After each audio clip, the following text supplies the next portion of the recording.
abandoned in a face. 3-5 getsome. Brave hearts never run.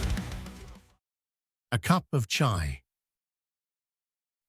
The sun had just risen when Charlie team approached a small village near Sangin. Today's mission was different from the usual combat operations. They were to meet with the village elder to discuss possible collaboration in the search for IEDs.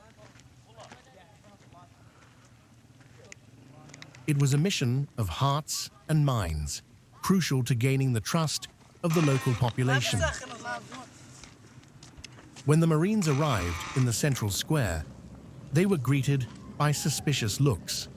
The villagers, dressed in traditional clothing, slowly gathered around them, while the elder, a man in his 70s with a long white beard, emerged from a hut.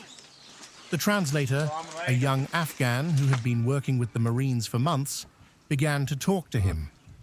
After a few minutes of conversation, the elder invited the team to sit under a shady tree and ordered one of his sons to prepare some chai, the local tea. Williams, sitting next to the translator, nodded respectfully and removed his helmet, his face tired but respectful.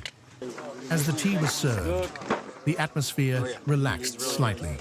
The elder spoke of the hardships the village had faced in recent years, the war, the poverty, and the constant threat of the Taliban. Williams listened intently, trying to pick out every nuance. The translator gestured toward him and said, "The old man says he knows where the IEDs are hidden, but he wants to know what he'll get in return."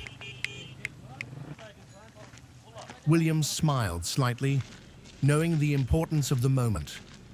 "Tell him we can provide security and food aid for the village. We don't want any innocent people to die from those IEDs." The translator transmitted the message, and after a long pause, the elder nodded. As they exchanged more words, one of the village children shyly approached Brown and pointed to his M4 rifle. The Marine, intrigued by the boy's curiosity, smiled and mimed shooting. The boy laughed, and for a moment, the brutality of war seemed far away. When the conversation ended, the old man stood and shook Williams's hand. "One step at a time," he said through the translator. "Maybe we can make a difference." The Marines left the village feeling hopeful, knowing that maybe, that day, they had taken a small step toward a better future.